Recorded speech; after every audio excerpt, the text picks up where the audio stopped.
Welcome to robust news में आपका स्वागत है। आज हम जिस जानकारी को देने जा रहे हैं आप उसे ध्यान से सुनेंगे, और अगर आप इसे ध्यान से सुनते हैं तो हो सकता है कि आप कोरोना के नाम से हुए धोखाधड़ी से बच सकते हैं। तो बने रहिएगा चैनल पर और खबर पर ध्यान देंगे। खबर इस तरह का है कि अस्पताल की गाड़ी मोहल्ले में ऐलान कर रही थी कि टीका लगवा लो, पैसे मिलेंगे। बात को समझिए। अस्पताल की गाड़ी मोहल्ले में ऐलान कर रही थी कि टीका लगवा लो, पैसे मिलेंगे। सो हम चले गए। ऐसा है उन गरीब लोगों का कहना जो कि अब मौत के मुंह में जा रहे हैं, और ये खबर कर आप तक पहुंचते पहुंचते वे चले भी गए होंगे। तो हमारे इस रिपोर्ट का खुलासा जो हमारे कैमरा और रिपोर्टर और न्यूज़ एंकरों ने किया है, तो बने रहेंगे और इसे ध्यान से सुनेंगे।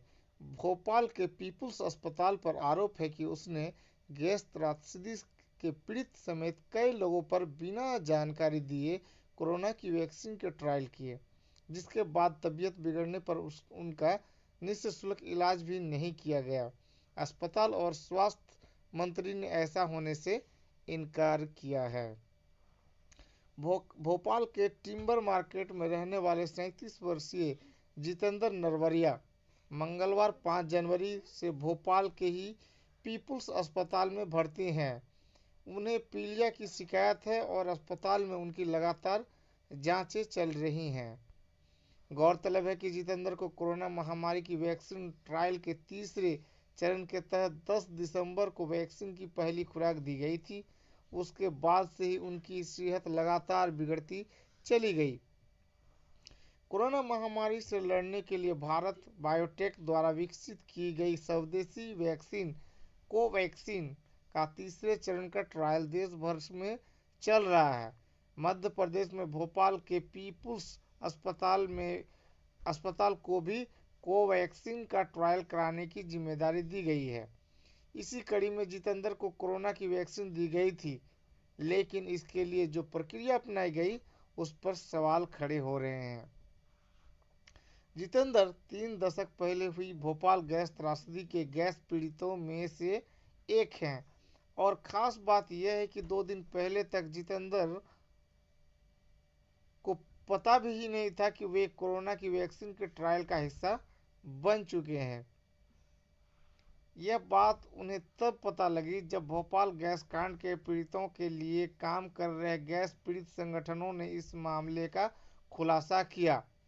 गैर सरकारी संस्था Bhopal group of information and action से जुड़ी रचना ढींगरा बताती है, दिसंबर के मध्य में हमें पता लगना शुरू हुआ कि पीपुल्स नाम का निजी अस्पताल और मेडिकल कॉलेज के लोग गैस पीड़ित इलाकों में गाड़ियां लेकर गए और ऐलान किया कि जो कोरोना का टीका लगवाएगा उसे 750 रुपये दिए जाएंगे। वे आगे बताते हैं, लेकिन ये कोरोना का टीका नहीं है, ये तो वैक्सीन का ट्रायल है। टीका तो इसके बाद आएगा। गरीब और अशिक्षित बस्तियों के लोग इससे अनजान थे और पैसे के लालच में उनके साथ चले गए। मजदूरी करके काम कमाने खाने वाले गरीबों के लिए 750 रुपये बहुत होते हैं, इसलिए पूरी की पूरी बस्तियां चली गई।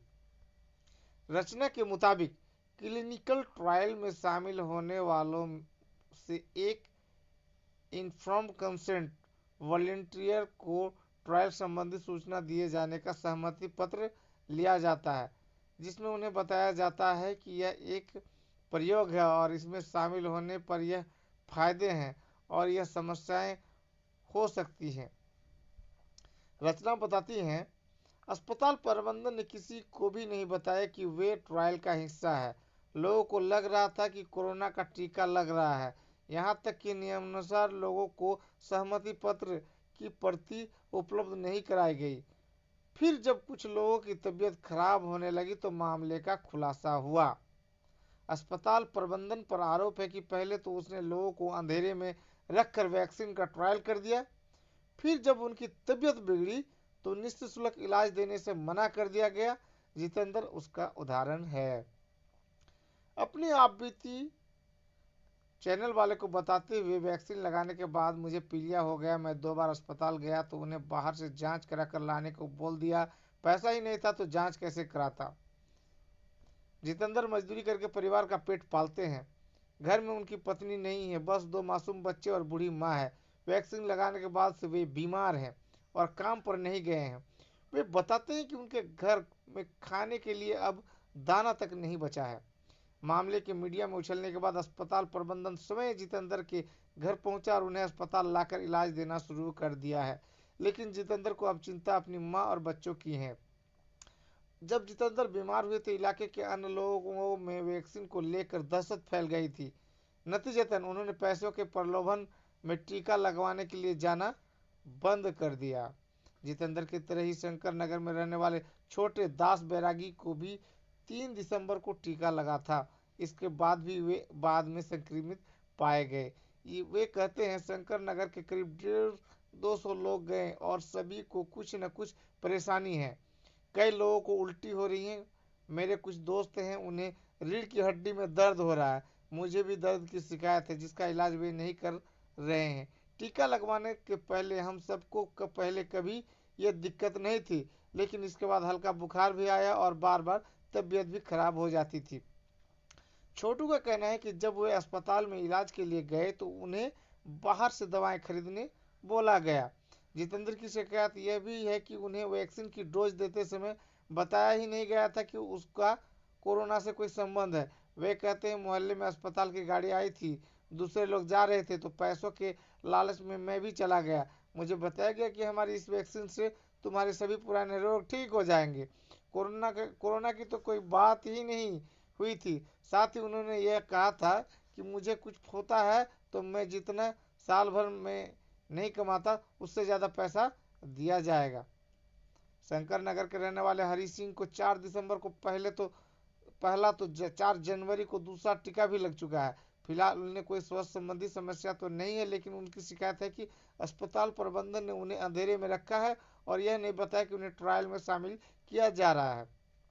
वे बताते हैं अस्पताल की गाड़ी मोहल्ले में आकर ऐलान करती हुई घूम रही थी कि टीका लगवा लो, 750 रुपये मिलेंगे, अभी नहीं लगवाओगे तो बाद में सबको लगवाना ही पड़ेगा।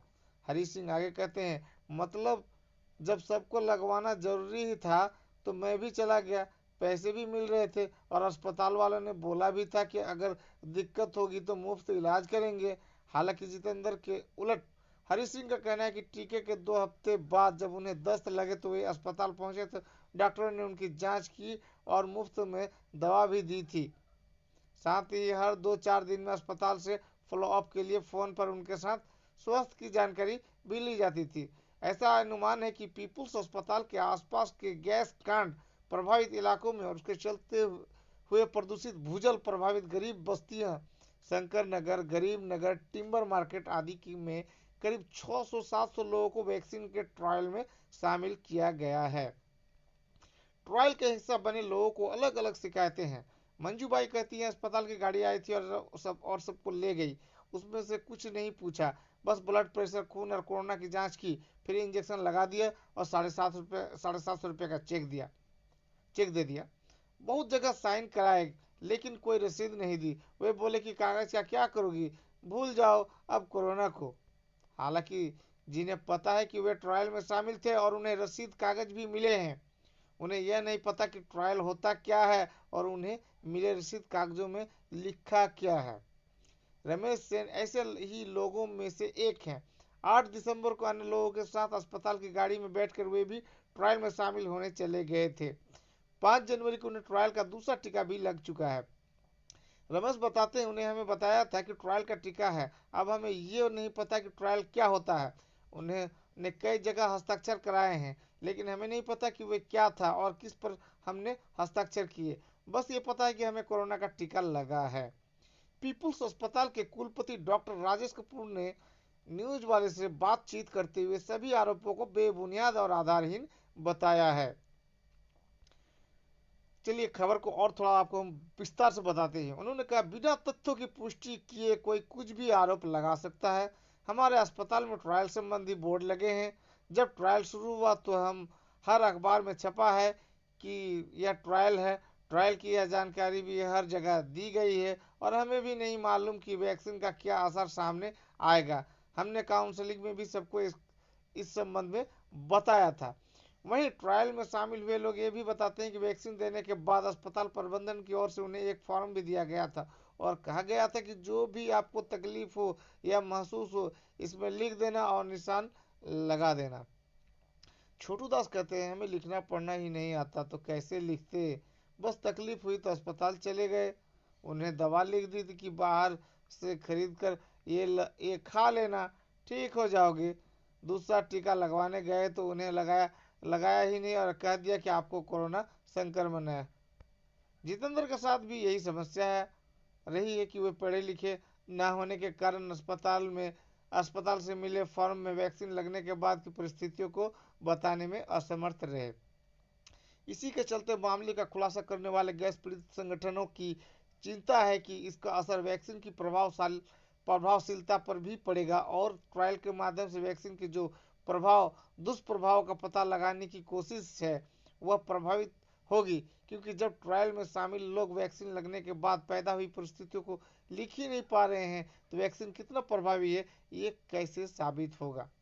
रचना कहती है, ड्रग ट्रायल का नियम है कि जब किसी को तकलीफ होती है तो उस तकलीफ को दर्ज करना जरूरी होता है। ये कानून है। अगर कोई वैक्सीन बाजार में ला रहे हो तो आप बताओगे ना कि इस वैक्सीन से 5 लोगों की बुखार आया, 2 लोगों की उल्टियाँ हुई। ट्रायल में शामिल अनपढ़ लोग जब स्वयं इसे दर्ज नहीं कर पा रहे हैं तो वे इलाज के लिए अस्पताल आते हैं, तब अस्पताल इसे दर्ज करे, लेकिन अस्पताल तो उन्हें भगा देता है कि जाओ बाहर से इलाज कराओ। इसका दुष्प्रभाव तो वैक्सीन के नतीजों पर पड़ेगा कि वह कारगर है या नहीं।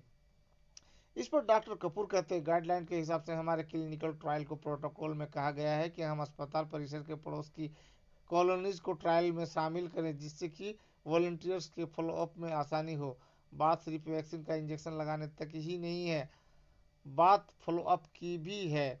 ये कहना गलत है कि हमने सिर्फ गरीबों को शामिल किया है, जो भी स्वेच्छा से आता है उसे शामिल करते हैं। इसमें पढ़े लिखे गरीब मजदूर सब शामिल हैं। इस बीच एक मसला यह भी है कि गैस पीड़ित जो कि पहले से ही अनेक गंभीर बीमारियों से ग्रस्त हैं, उन पर कोरोना के वैक्सीन का ट्रायल करना कितना सही है। रचना कहती है, गैस पीड़ित लोग स्वास्थ्य के मामले में कमजोर हैं और उनके बीमार होने की संभावना पहले से ही अधिक होती है। अगर उन्हें ट्रायल में शामिल भी किया जा रहा है तो आपको उन्हें ज़्यादा समय देने की ज़रूरत है। इसी तरह गरीब और अनपढ़ों के मामले में आपको चीज़ों को अधिक विस्तार से समझाने की ज़रूरत है, लेकिन किसी को ट्रायल के संबंध में कुछ समझाया या बताया ही नहीं गया। बस आओ टिक्का लगवाओ और 750 रुपये पाओ। गैस पीड़ितों पर ट्रायल वाली बात पर डॉक्टर कपूर कहते हैं, हमने भारत सरकार की गाइडलाइन का पालन किया है। ट्रायल प्रोटोकॉल के तहत 2 चीज़ें हैं कि हमारे आसपास के लोग ट्रायल के लिए वॉलेंटियर बन सकते हैं या फिर कोई भी आ सकता है। अब सामान्य सी बात है कि हमारे पड़ोस की कॉलोनी के लोग पहले आएंगे। हमने किसी गैस पीड़ितों की कॉलोनी को जानबूझकर टारगेट थोड़ी ही किया है। लोग स्वेच्छा से आए हैं। जो लोग भारत सरकार के ट्रायल संबंधी एक्सक्लूजन और इंक्लूजन क्राइटेरिया में सही बैठते हैं, हमने उनके तहत ही काम किया है। साथ ही उनका दावा है कि वैक्सीन लगाने से पहले सभी वॉलंटियर्स की आधा आधा घंटा काउंसलिंग की गई थी। गौरतलब है कि 2010 में भी गैस पीड़ितों पर ड्रग ट्रायल संबंधी एक मामला सामने आया था। Bhopal memorial hospital and research centre BMHRC में गैस पीड़ितों पर कानूनी तरीके से ड्रग ट्रायल किए गए थे। यह मामला सुप्रीम कोर्ट तक पहुंचा। इसलिए रचना कहती है, जब ड्रग ट्रायल में 13 लोगों की मौत हुई थी, उसको मारने वालों पर कोई कार्रवाई नहीं हुई। भोपाल गैस कांड में 25,000 लोग मरे, उन पर भी कोई कार्रवाई नहीं हुई थी। इससे तो यही संदेश जाता है कि गरीबों और गैस पीड़ितों को मार दो।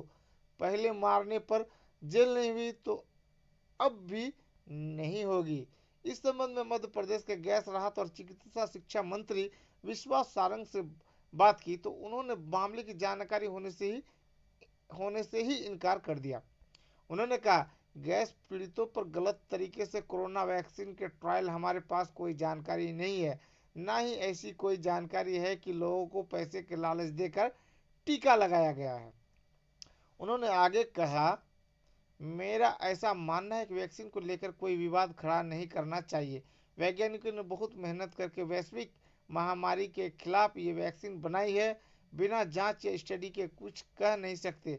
अगर उसके बाद भी कोई बात सामने आती है तो हम उसको संज्ञान में लेंगे।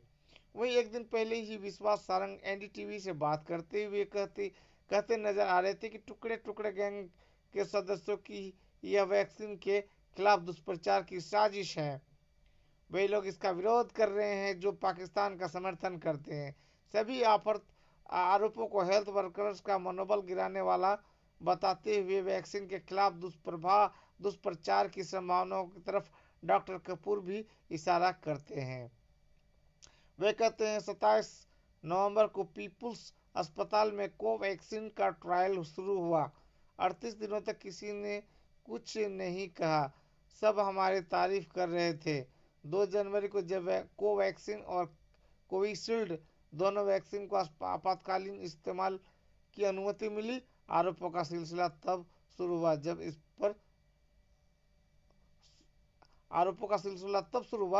इस पर मुझे ताज्जुब होता है। जब उनसे पूछा गया कि आप इसके पीछे किसी लॉबी का कोई षड्यंत्र देखते हैं तो इस सवाल को वे टाल गए।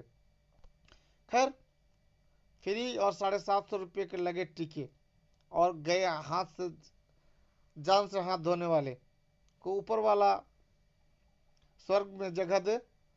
सावधान रहिए, सतर्क रहिए। हमारे चैनल में अगर आप नए हैं तो लाल बटन को दबा करके चैनल को सब्सक्राइब करना ना भूलें और अपने परिवार का और अपना स्वास्थ्य का ध्यान रखें और फ्री चीज़ों से बच के रहें। आपका दिन शुभ रहे। Thanks audience, thanks listener.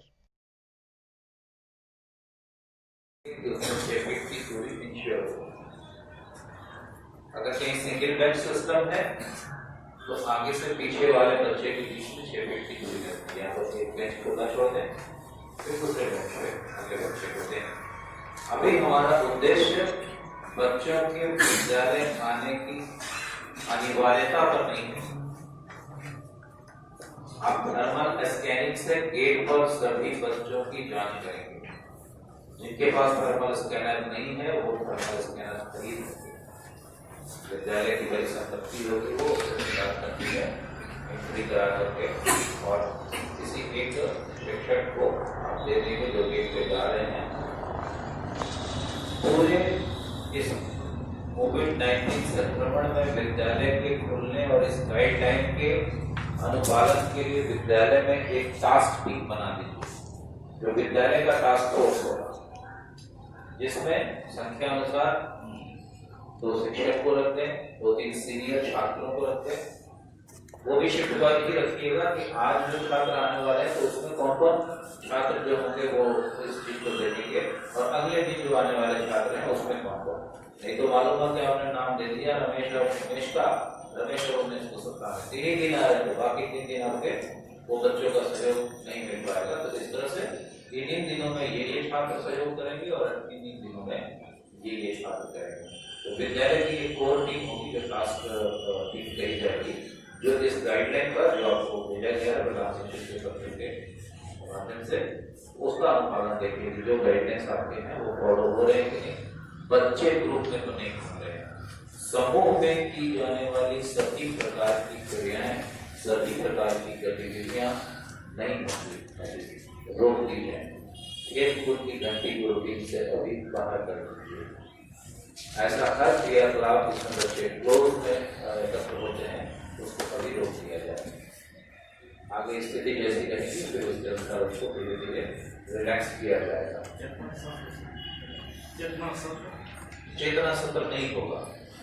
प्रार्थना एकत्र होकर के जो आप फील्ड में करते थे असेंबली वो नहीं होगा। अभी तक 12 तारीख का ऑब्जर्वेशन टाइम है, इस बीच ये नहीं करेंगे। लेकिन चाहें तो प्रार्थना अलग अलग कक्षाओं में बच्चों के बीच उनके वर्ग शिक्षक के नेतृत्व में एक टाइम पे आप कर सकते हैं।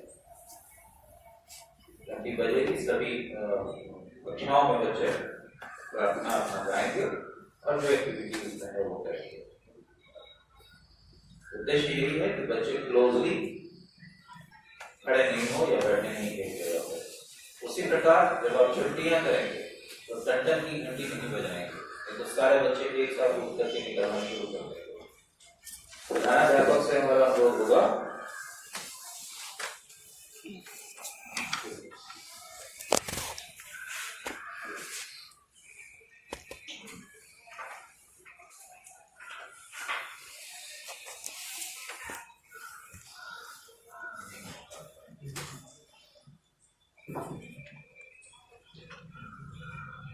प्रधानाध्यापक से हमारा अनुरोध ये होगा कि वो एक एक कक्षा को एक बार में छोड़ें और वो बच्चे जब बाहर निकल जाए तो फिर नेक्स्ट कक्षा को वो छोड़ें, ताकि बहुत ज्यादा भीड़ एक साथ एकत्र नहीं हो। साफ सफाई टॉप प्रायोरिटी होगी आपके लिए भी और बच्चों के लिए। बच्चों को ये प्रेरित करें कि वो मास्क पहन के आए। वैसे मास्क की व्यवस्था विभाग के द्वारा जीविका की मदद से कराई जा रही है। आपको मास्क मिलेंगे, प्रति बच्चा 2 और दोनों ही वॉशेबल होंगे, कॉटन के बने हुए, हैंडमेड होंगे। आपको बच्चों को प्रथम कक्षा में स्वागत के साथ साथ उनको इंकरेज करना है कि वो हमेशा मास्क पहने। जब भी घर से बाहर निकले, जब भी विद्यालय आए या अनजान लोगों से मिले तो मास्क जरूर पहने। मास्क को बार-बार छूए नहीं, छुट्टी पे मास्क नहीं पहने, बल्कि नाक और मुंह का ढका हुआ होना जरूरी है, ये बताएं उसको। और सामाजिक दूरी का पालन करना भी सिखाएं आप उसको। विद्यालय में डूज डॉन्स जो भी हैं वो बताएं उनको। थोड़ा और खर्च आपको करना पड़ेगा, एक सैनिटाइजर का बोतल भी आपको रखना पड़ेगा, जिससे जो लोग भी समय समय पे हाथ को सैनिटाइज करना चाहें वो करें। और जो भी आपका जल स्रोत है, जहाँ पे हैंड वॉशिंग स्टेशन बना हुआ है या चापाकल बना हुआ है, वहाँ पे साबुन का टुकड़ा जरूर डालें। कोशिश करें कि हर 2 घंटे के बाद बच्चे एक बार जाकर हाथ धो लें। तो हाथ धुलाई, 2 गज की दूरी और मास्क, ये बच्चों के लिए अनिवार्य बना दिया गया है और उनको उनकी आदत में शामिल कर दिया गया है।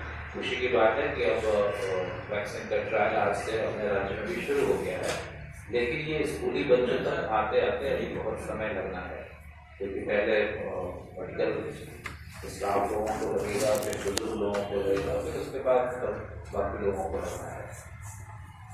अभी इसमें थोड़ा समय लगना है, इसलिए एहतियात ही उसका अभी तक उपाय है, दूसरा कुछ नहीं है। घर पे भी उनको क्या सावधानी बरतनी चाहिए, आप इस पर भी चाहें तो एक कक्षा ले सकते हैं, बता सकते हैं, जो भी गाइडलाइंस दिए हुए हैं।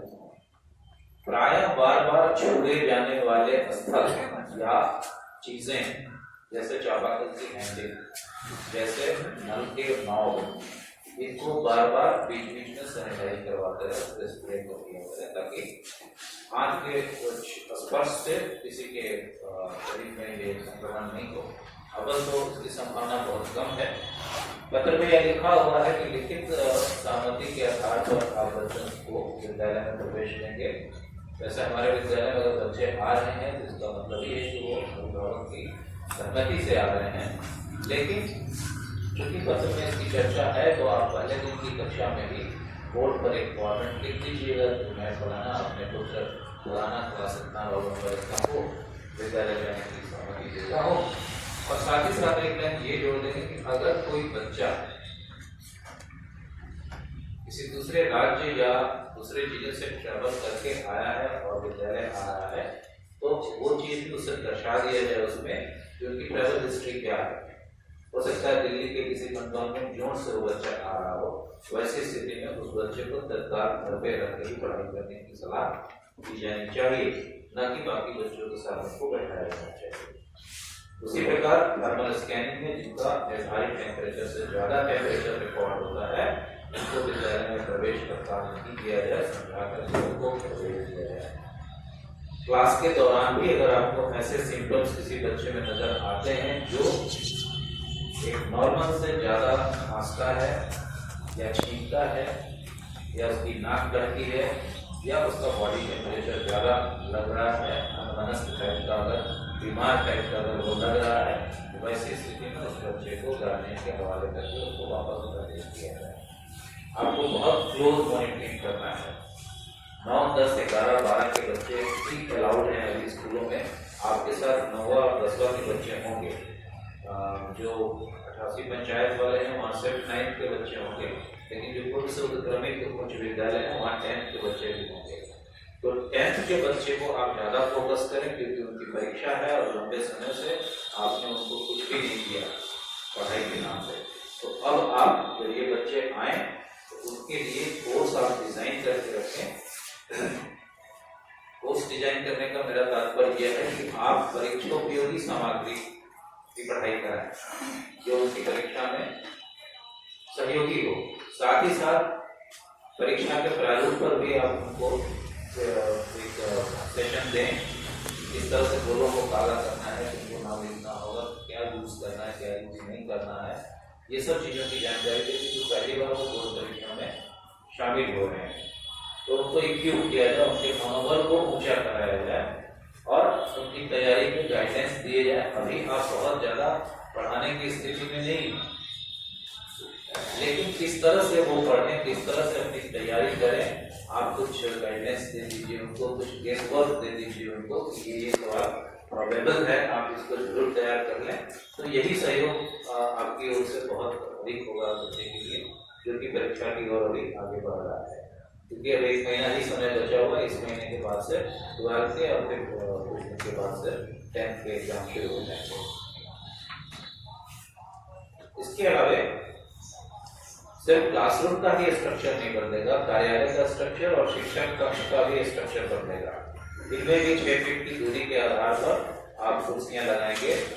हेडमास्टर से मिलने के लिए भी जो लोग आएंगे बाहर के या भीतर के, वे 6 फीट की दूरी पर बैठेंगे या खड़े होंगे और उनसे बात करेंगे। एक बार में 4 लोग 5 लोग प्रिंसिपल से भी मिलने नहीं जाएंगे। आप गोल घेरा बना दीजिए 6 फीट की दूरी का, एक बार में एक व्यक्ति जाकर के वो अपना निदान कर ले तो दूसरा व्यक्ति अंदर आ। उसी तरह से हैंड वॉशिंग स्टेशन के पास, चापाकल के पास, शौचालय के पास 6 फीट की दूरी का गोला बना दें। एक आदमी जब यूज कर रहा है हैंड वॉशिंग स्टेशन तो दूसरा 6 फीट की दूरी पर इंतजार करेगा, पहला जब हटेगा तो दूसरा वहां जाएगा। इसके अलावा आपको अपने लेवल से भी जो कुछ भी लगता है कि इस रोकथाम की दृष्टि से आवश्यक है, जरूरी है, वो स्टेप्स आप ले सकते हैं, लेकिन वो इसके अकॉर्डिंग ही होना चाहिए। तो ऐसा फरमान नहीं जारी कर दीजिएगा जिससे कि अनावश्यक लोगों में विरोध के स्वर आए। यही मोटे तौर पर बात है। अब आपको कुछ पूछना हो या आपका कोई सुझाव हो तो स्वागत। इस बात से पूछना है कि 9th क्लास शुरू हुआ है मेरे यहाँ और कम नामांकन 39 बच्चे का है, कैपेसिटी में 50 है, बैठाने का 50 बेंच है। तो क्या वो सब फिलहाल अभी 15 दिन आप 39 को ही 2 भाग में बांट के 2 भाग पीसी बच्चे को बुलाइए, ज्यादा